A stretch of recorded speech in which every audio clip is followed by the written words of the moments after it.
찬양이란 그저 예배 시간에만 베풀어지는 말잔치만은 아니라고 생각을 합니다. 찬양은 우리의 모든 신앙의 언어입니다. 찬양은 천국의 언어란 말입니다. 적어도 천국 백성인 저와 여러분들이 늘 자주 사용해야 하는 언어가 있다고 하면 바로 찬양입니다.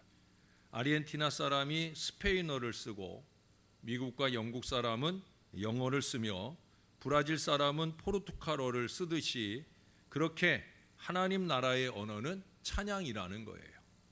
한 나라의 국민은 자기 나라 말을 씁니다. 우리는 서로 그 말로써 그를 알아봅니다. 이 사람이 영어를 쓰면 영국 사람이거나 미국 사람이거나, 이 사람이 한국말을 하면 또 서툰 한국말이 아니라 비록 사투리가 섞였어도 한국말을 잘 해내면 한국 사람이구나 하는 생각을 합니다. 마찬가지입니다. 찬양은 천국 백성인 우리의 신분증과 같은 거예요. 예? 찬양하는 그 모습만 봐도 그 사람의 신앙의 수준을 가늠해 볼 수 있다는 거죠. 여러분, 찬양을 절대 건성으로 하면 안 돼요. 찬양을 제대로 잘 해야 됩니다. 다윗은 그를 송축함이 내 입에 계속하리로다라고 시편 34편 1절에 고백을 했어요. 오늘도 우리가 시편 145편 1절에 찬양을 했잖아요. 바로 그겁니다. 우리가 왕이신 나의 하나님, 그분을 송축하고 나가는, 계속하는 이 믿음의 마음이 우리에게 한결같아야 되는 거예요. 다윗은 낮뿐만 아니라 밤에도, 그는 시도 때도 없이 그야말로 주님을 찬양하는 인생을 살았어요. 다윗이 형통한 미래를 여는 많은 비결들을 말할 수 있어요. 내일 아침에도 꼽게 되는데, 근데 저는 그 중에 으뜸은 다름 아니라 그가 무수히 적어놓은 시편의 기록처럼 그는 하나님을 찬양하는 인생을 살았다. 찬양이 그의 기도가 되고 찬양이 그의 능력이 되는 이 은혜로운 비결을 살았다라고 하는 거예요.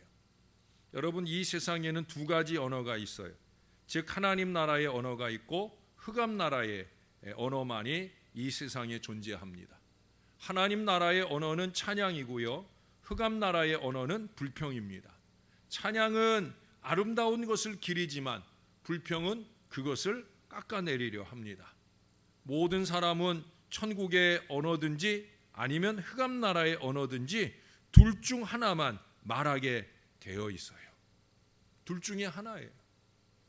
아침에 자명종이 울리면 흑암 나라의 백성들은 누가 저런 몹쓸 기계를 고안했는가, 자기가 자명종 시간 맞춰놓고 정작 피곤한 육신으로 그 자명종 소리를 들으면 그것을 불평하고 원망하게 된단 말이죠. 커피를 마시면서도 커피가 쓰네 어쩌네, 커피가 너무 뜨겁네 어쩌네, 이런 말들을 해요.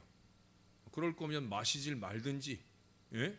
커피야 쓴 것이 당연하고, 커피야 뜨겁거나 아니면 아메리카노면 차갑거나 한 것이 당연한데 그것이 왜 불평의 이유가 되는지. 이런 사람들은 날씨는 날씨대로, 정부 관리면 정부 관리대로, 교통이면 교통대로 모든 것을 불평합니다. 근데 한 가지 불평에 익숙해지면은요, 모든 것들을 향해서 불평이 넓혀져 갑니다. 저도 제 주변 사람들에게서 그런 걸 많이 봐요. 한 가지의 불평이 자라기 시작하면 절대 그 한 가지로 불평이 끝나지 않아요. 자꾸 불평이 확장이 되어집니다. 안타까운 마음이 되어지는 거죠. 여러분, 불평이 그들의 언어이기 때문입니다. 그런데 놀라운 것은 하나님 나라의 백성들이 매사에 이런 언어를 사용한다는 거예요. 하나님 나라 백성이면 하나님 나라의 백성다운 언어가 쓰여져야 되는데, 안타깝게도 하나님을 찬양한다 하면서 할렐루야 노래하고서는 그 할렐루야 찬양이 끝나고 나면 그 다음 밖으로 나와서는 이런 말을 내뱉어요. 오늘도 그러지 않을까 싶어요. 비가 오잖아. 날씨 한번 더럽네. 예? 누가 날씨를 주관하셔요? 바로 하나님이시죠. 우리는 이것을 너무도 쉽게 잊어버립니다. 교회 안에서조차 잊어버립니다. 여러분, 정신을 좀 바짝 차리고 살아야 돼요. 내가 하나님 나라의 백성이다. 하는 사실을 기억해내며 살아야 된다는 거예요. 찬양은 기도입니다. 그것도 강력한 능력 기도입니다. 여러분, 모든 예배가 찬양부터 시작하잖아요. 이미 그것부터 기도가 시작되는 거예요. 시작되는 찬양부터 우리가 제대로 찬양을 해내지 못한다고 하면 그날 기도는 꽝입니다. 예? 그날은 그냥 일찍 집에 가세요. 예, 괜히 앉아서 시간만 보내지 말라니까요. 왜? 우리가 찬양 시작할 때 나 찬양하네. 하나님이 기분 좋게 왔어요. 근데 찬양하는 모습을 보니까 참 가관이에요. 예? 저걸 찬양이라고 나들으라고 지금 하고 있는 거야? 예? 그러면 하나님 기분이 잡쳤는데 그 다음 이어지는 우리의 기도에 귀 기울이시겠느냐는 거예요. 예? 우리가 하나님의 귀가 열리는 찬양을 할 수 있어야 되고요. 하나님의 말씀에 우리 귀를 열을 수 있어야 되고, 우리는 그런 신앙의 원칙들을 잘 지켜가야 된다는 거예요. 여러분, 오늘 본문에 그러한 내용들을 잘 말씀하고 있어요. 우리가 지난 2주간 살펴본 대로 기도 응답을 받는 원리는 분명합니다. 바른 것을 구해야 돼요. 무엇이 바른 거예요? 아버지 뜻. 제가 오늘도 7시 여간 다 돼서야 제가 이번 주 드리는 장문의 문자를 적어 보냈는데 결국 다른 거 없어요. 우리가 주의 뜻 안에 있는 것이, 그것이 최고의 안전입니다. 예? 우리가 시작할 때도 끝날 때도 우리가 많은 기도를 했지만 결국 다른 거 없어요. 아버지의 뜻 안에 있어야 되는 거예요. 그 뜻대로 바른 것을 구해야 된다는 거예요.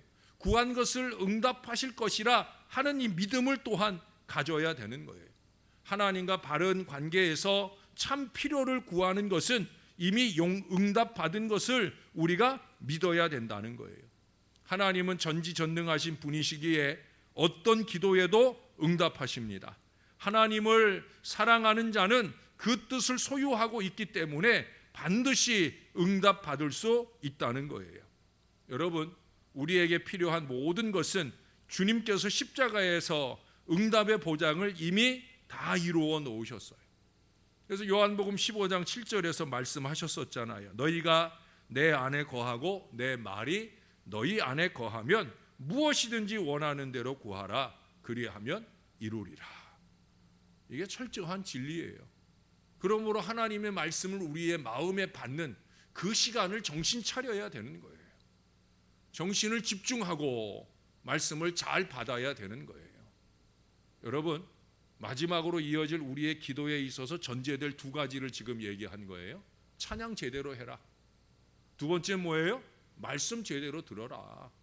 이걸 다 제쳐놓고 그러고 내 기도 아무리 울며 불며 애를 써봐야 소용없는 거예요. 분명히 기도 응답의 원리를 말씀하셨잖아요. 너희가 내 안에 거하고.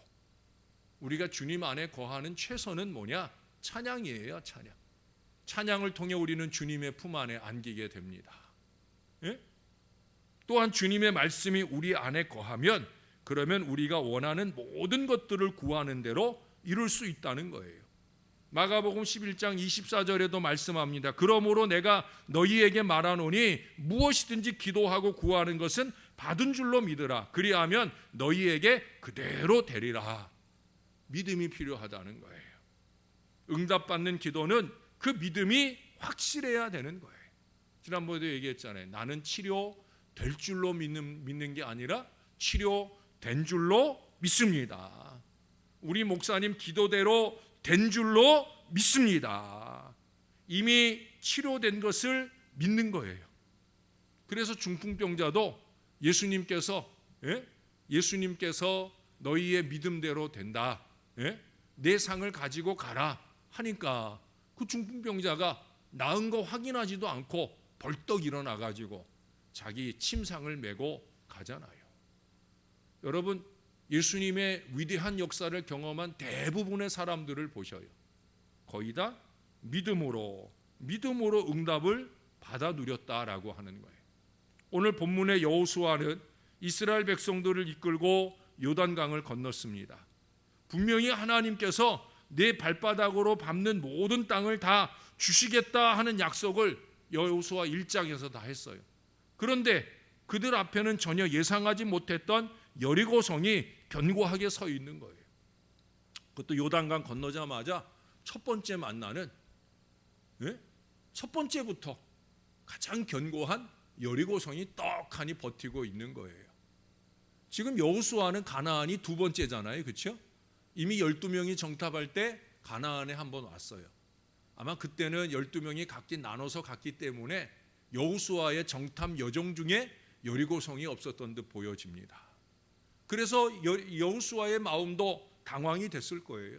그렇잖아요. 가보지 않은 곳을 어려움을 만나게 될 때 얼마나 당황이 됩니까? 지금도 코로나19가 우리를 얼마나 많이 당황시켜요.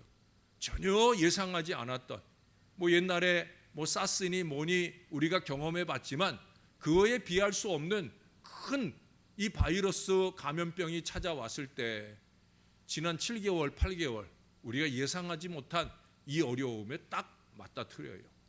여리고성 같은 큰 어려움입니다. 이럴 때 우리에게 필요한 게 뭐냐? 바로 여호수아가 오늘 보여준 믿음이에요. 여호수아는 약속의 말씀을 딱 붙들고 기도했고 응답을 받았다라고 하는 거예요. 오늘 본문 안에 말씀의 내용들을 그가 믿기 때문에 백성들에게 전하잖아요. 백성들에게 전하는 그 내용을 보니까 나팔을 불며 하루에 한 번씩 6일간 성을 돌고 7일째 되는 날에는 성을 7번 돌고 백성들이 큰 소리 지를 때 성이 무너진다는 거예요. 이게 참 믿기 어려운 얘기잖아요. 여호수아 자신도 믿기 어려운 얘기고 이스라엘 백성들도 믿기 어려운 얘기고 자기들하고 싸움하려고 온 줄 알았던 여리고성 안에 그 많은 왕과 백성들도 저것들 지금 뭐 하는 거야? 싸울 생각이 있는 거야? 없는 거야? 미친 짓 보듯이 그렇게 볼만한 일들을 지금 말씀하고 있는 거예요. 근데 누가 말씀하신 거예요? 하나님이 말씀하셨잖아요. 하나님의 말씀을 모세를 통해, 여호수아를 통해 지금 말씀하고 있는 거잖아요. 하나님이 말씀하셨잖아요. 하나님의 말씀을 부족한 김명준 목사를 통해 말씀하시잖아요. 그러면 어떻게 해야 되는 거예요?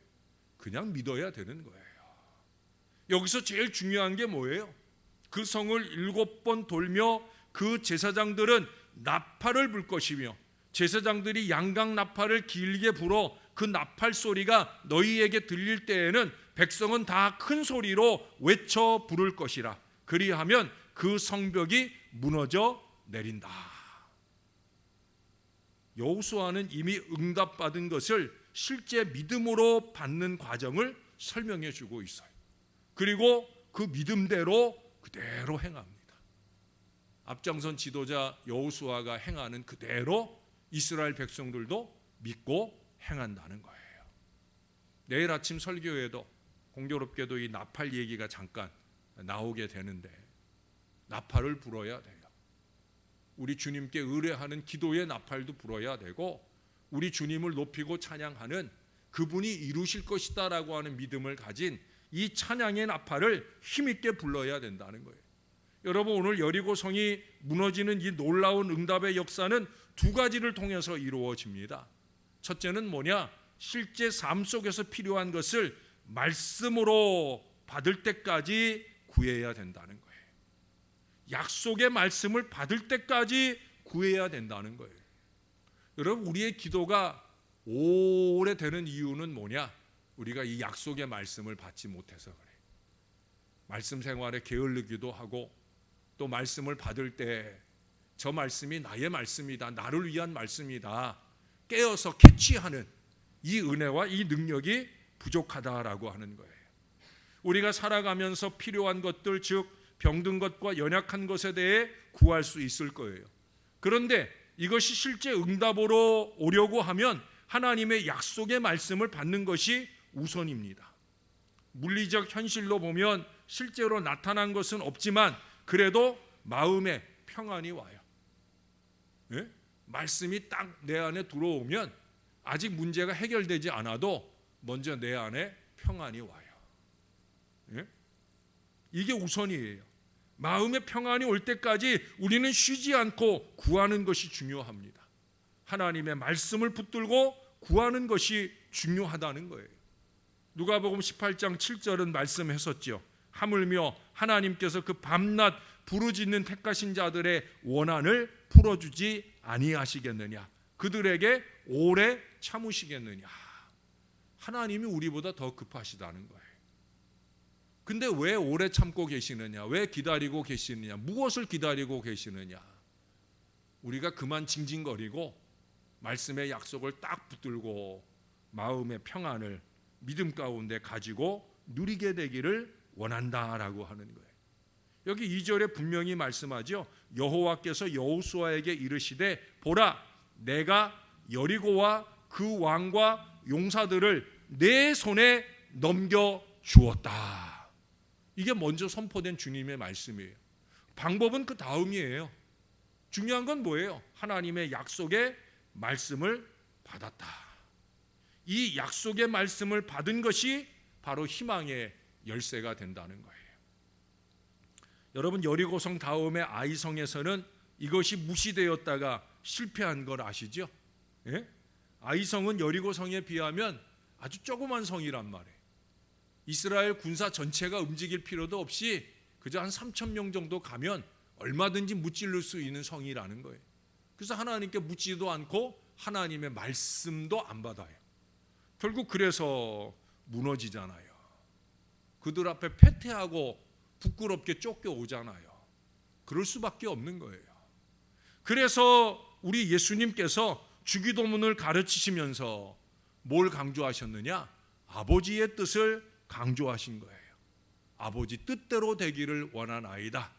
이 기도를 앞장서 보여주시고, 또한 우리에게 주기도문을 가르쳐 줄 때도 아버지의 뜻대로 이 땅에 이루어지기를 소원하는 바로 그 기도를 우리에게 가르쳐 주셨어요. 우리는 주기도문을 늘 외우면서도 아버지의 뜻이 안중에 없어요. 아버지의 말씀이 선명해지면 상황 변화에 상관없이 평안한 마음이 찾아오고, 그 이후의 상황의 변화의 놀라운 역사를 경험하게 되는데, 우리가 이 아버지 뜻 안에 있지 못하다는 거예요. 여러분, 오늘 7시 여간에 우리 찬양 금요일 저녁에 오시는 분들은 일찍 오시느라 오늘 문자를 못 보신 분들도 있을 텐데, 돌아가셔서 제가 보내드린 문자를 꼭 한번 읽어보셔요. 주님이 우리와 함께 이 가을 문턱에 들어서길 원하시고요, 주님과 함께 들어서는 가을은, 이 가을은 우리에게 새 희망의 역사가 열리게 될 줄로 믿습니다. 그 비결이 어디 있느냐? 아버지 뜻 안에 있어야 된다는 거예요. 여기 이스라엘 백성들 보세요. 여리고성의 그 엄청난 성벽 앞에서도 조금도 두려워하거나 주저하거나 미적거리지 않잖아요. 그냥 말씀하신 대로 전혀 전술적이지 않은 것 같은 그 일을 오늘 하고 있잖아요. 약속을 받았기 때문이에요. 2절에 약속을 받았고요. 그래서 여러분 5절 하반절에 보세요. 그리하면 그 성벽이 무너져 내리리니 백성은 각기 앞으로 올라갈지니라. 할렐루야. 약속을 받았단 말이죠. 약속을 받으면 그냥 가면 되는 거예요. 두 번째는 이제는 응답이 온 것을 믿고 찬미해야 됩니다. 4절부터 보시면 제사장 7은 7 양각 나팔을 잡고 언약궤 앞에서 나아갈 것이요, 7째 날에는 그 성을 7번 돌며 그 제사장들은 나팔을 불 것이며, 제사장들이 양각 나팔을 길게 불어 그 나팔 소리가 너희에게 들릴 때에는 백성은 다 큰 소리로 외쳐 부를 것이라. 우리 코람데오 찬양단이 앞장서 이 양각 나팔 힘차게 울려 부르면 여러분 모두도 다 함께 큰 소리로 외쳐 불러야 될 줄로 믿습니다. 같이 불러야 되는 거예요. 사도행전 16장 25절에 보면 한밤중에 바울과 실라가 기도하고 하나님을 찬송하며 죄수들이 듣더라. 그러고 나니까 어떻게 됐어요? 옥문이 열리고 구원의 길이 열리잖아요. 언제나 그런 거예요. 언제나 우리 주님께서 주신 약속을 믿고 이것이 현실로 이루어질 때까지 그저 열심 있게 우리가 해야 할 찬양의 일들을 꾸준히 이어가면, 그러면 하나님의 역사를 보는 거예요. 또 그 하나님의 역사 앞에 우리는 다시 한 번 더 하나님께 영광을 올려드리는 종국적 결과에 이르게 되는 거예요. 아까 시편 145편 1절에 찬양을 했잖아요. 그 145편 마지막 18절부터 20절까지를 제가 이 주간 새벽에 2번이나 언급을 했잖아요. 진실한 간군이 뭐 크고 작은 모든 기도의 응답의 결과로 우리가 이르게 되는 종국적인 결말은 뭐냐? 하나님을 찬미하는 거예요. 하나님께 영광을 올려드리는 거예요. 다른 거 볼 것 없어요. 다른 사람 의식할 거 없어요.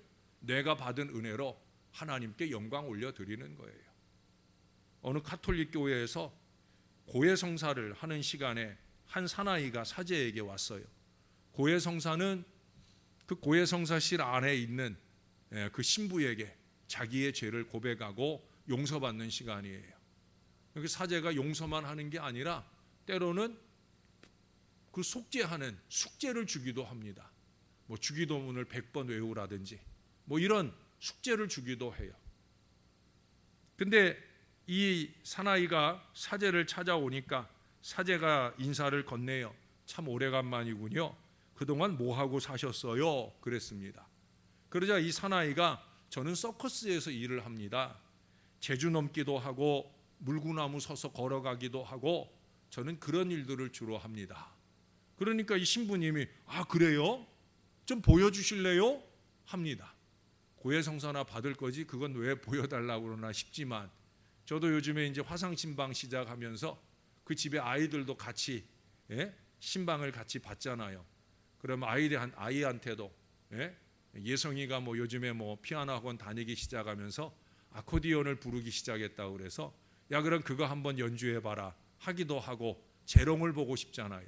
아마 이 신부님도 그 사나이의 재주가 보고 싶었던 것 같아요. 이 신부님도 그러니까 이 사나이가 자기도 자랑하는 게 좋아서 또 하나님 앞에서 하나님의 존전의 하나님 앞에서 또 신부님 앞에서 열심히 재주를 부리기 시작을 합니다.